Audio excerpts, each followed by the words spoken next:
Welcome back to Sonic Adventure. Last time we boarded the egg carrier and went through the sky deck, and now we're going to be exploring a little bit of this third adventure field, and it's probably my favorite one because of all the personalized touches.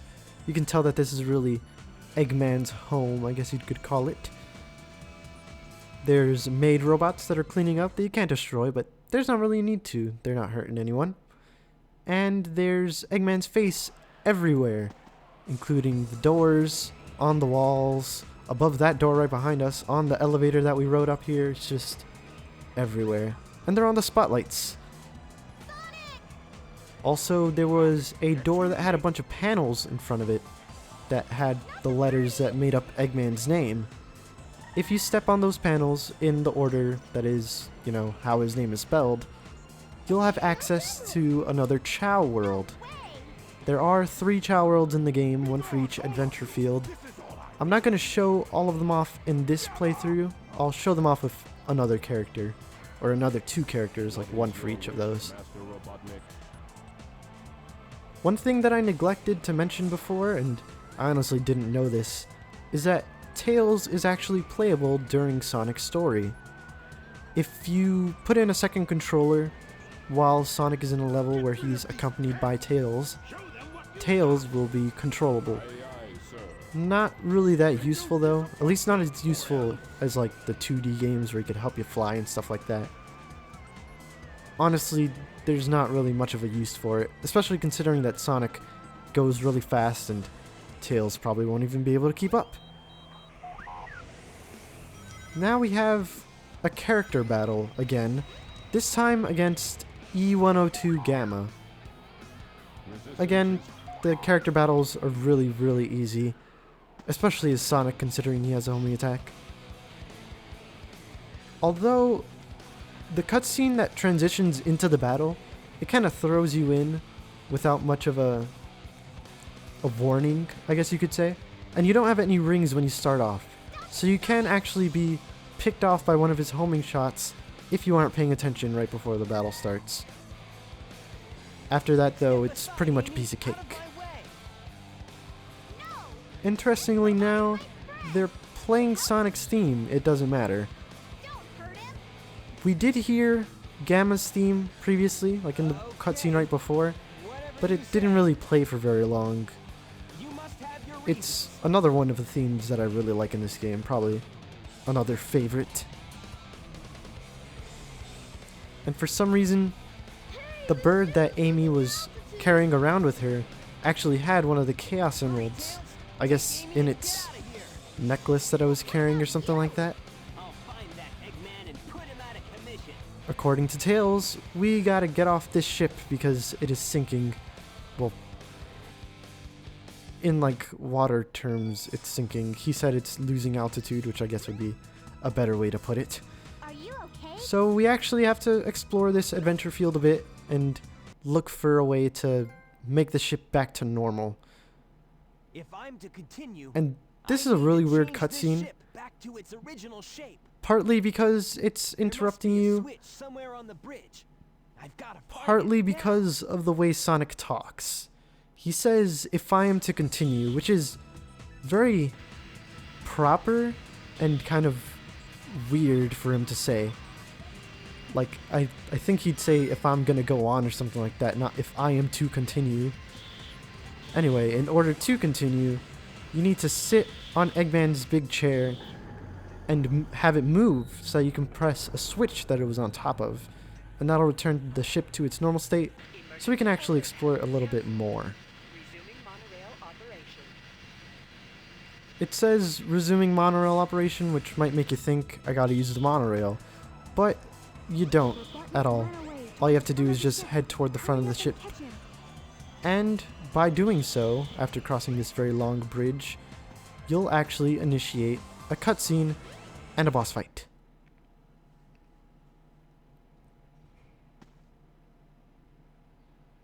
And here is the boss. It's another form of chaos, this time with 6 of the Chaos Emeralds.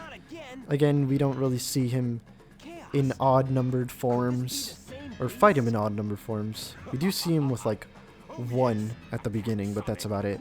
And oh my god, it's everyone's favorite character, along with everyone's favorite voice acting and a frog friend. Just leave it to me. This boss is very easy, mostly because of the item that we have. Well, not item, the upgrade that we got just previously, the light speed attack. Basically, if you charge up the light speed attack and hit an enemy with it, it'll probably die in one hit, but if you hit a boss with it, it'll take double the damage that a regular attack would do. So rather than doing homing attacks, you should do the light speed dash. Or light speed attack, not dash. The way to fight this boss is to hit these things that Eggman drops. And Chaos will try to suck you in, but if you hit one of those things, then it'll fall to the ground. And once it does, you can pretty much pick it up and throw it at Chaos, or you could suck it in and it'll freeze him, and you'll be able to hit the boss. After 2 hits, he's pretty much done.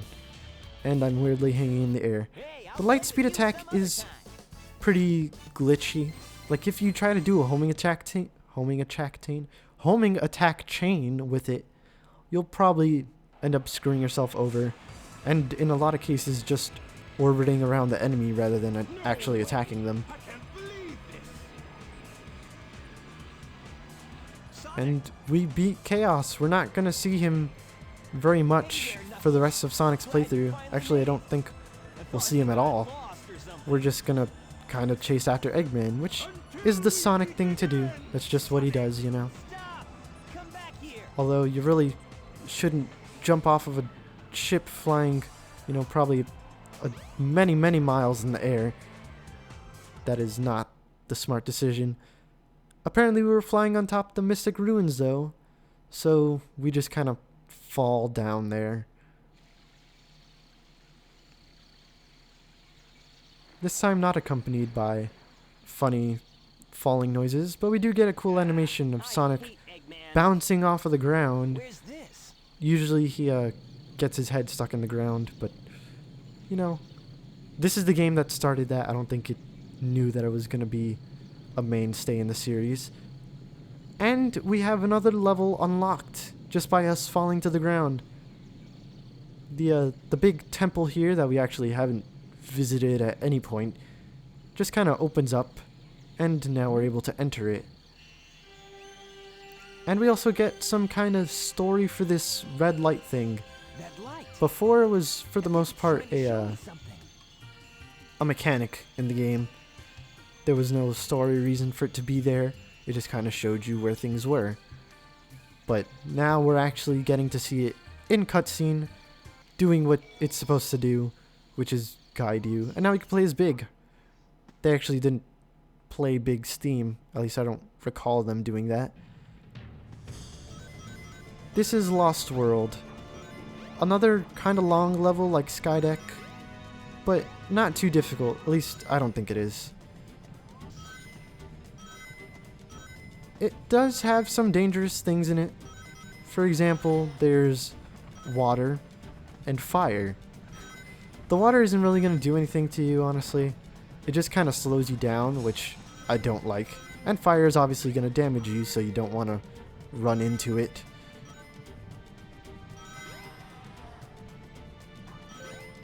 There is a case, though, where you can drown in the water, and that is this room. There's also a bottomless pit beneath this room, I believe, so don't try stepping in the water at all. What you want to do is you want to ride this snake thing around. And I would recommend staying near the head of the snake, because there are times when I'm just riding on the snake, and I'll go flying toward the back of it, and then off of the tail, where I fall into the watery depths and die. I don't know why, but it just happens. So stay near the head, and also try to stay near the center of the snake, by which I mean the center of each sort of section. The reason I say this is because while you're standing on the snake, Sonic kind of shifts around a little bit. He kind of jitters, and in doing so, you might just fall off the snake. It's never happened to me, but better safe than sorry, and I'm not willing to test it. That costs a life, you know? The main goal of the room is to step on a bunch of these switches.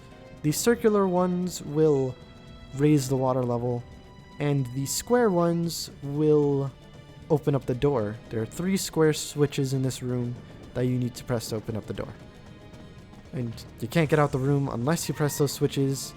So if you press the blue switches preemptively, you're probably going to be stuck in the room.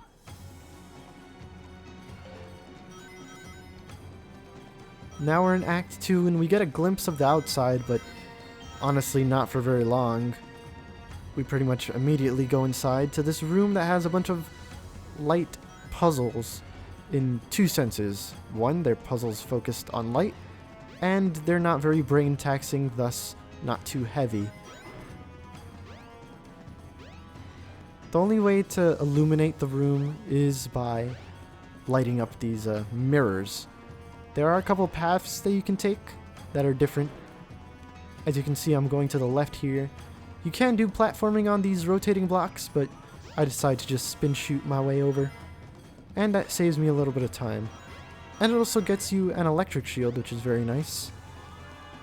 Might not be so nice when you're trying to go through a trail of rings, but actually, in this game, going on a trail of rings while having an electric shield isn't too bad. The rings don't attract to you fast enough for you to not go on the path.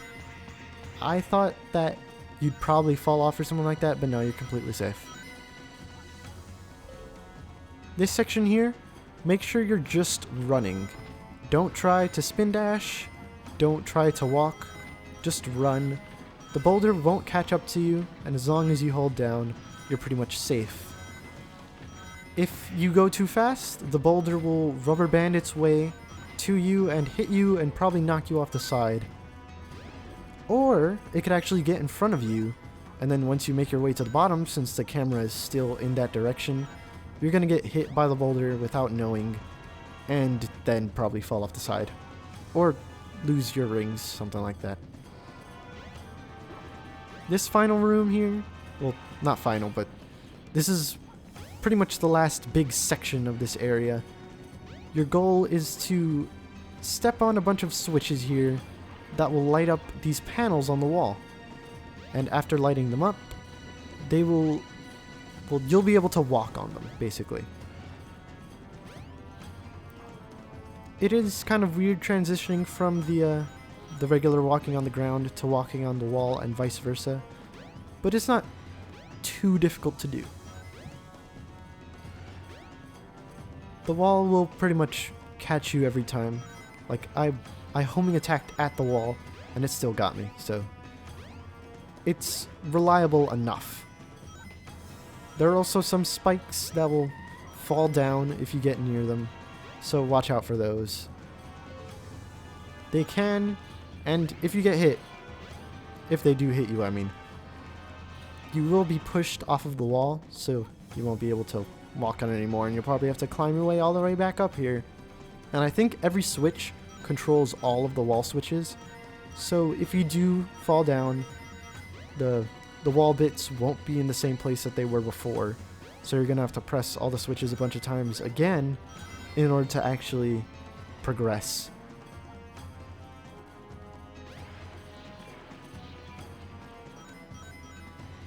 Right here, you just need to do a light speed dash to the end, and you're pretty much good. And luckily we don't have any electric shield to mess us up, even though I don't think it would. But we're at the end of the stage. Yes. Kind of an odd end because there's no, Yeah, not bad. there's nothing to step on, there's no Chaos Emerald to grab, nothing like that. It's just end stage. Here we get some pretty interesting lore, I guess you could call it. As you can see, the water here kind of ripples on its own without anything touching it. This? And there's a huge mural here A with mural. this big lizard demon that was actually seen in the intro cutscene of this game. If you watch that, you'd see that there's this giant lizard that comes out of a wall. Well, not a wall, like a building.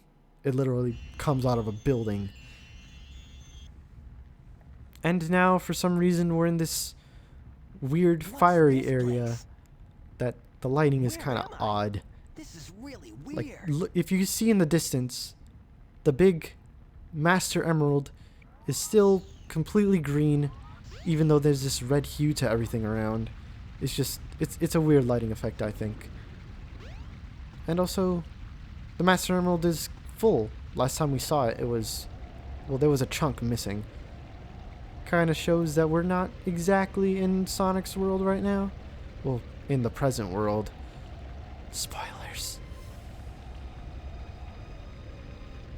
Also, there's all these Chow on the ground, kind of Why? dead, I think. They probably are, considering what actually happened here. But we won't know what happened until It's a lot later. Actually, the final story. I must We will stop get bits and now. pieces throughout the other characters' campaigns. Honestly, Sonic going into the past here, it's really late. Like, considering that a lot of people will probably do Sonic's campaign first and stick with it, it comes out of nowhere. If you do another character's campaign, it comes out was pretty that all early, about? honestly. I don't think I'm dreaming here. And we kind of get kicked out of the level and find Eggman for some reason. Eggman. Eggman also has a sort of base Never around mind. here, This time I'll get him good. and that's where we need to go.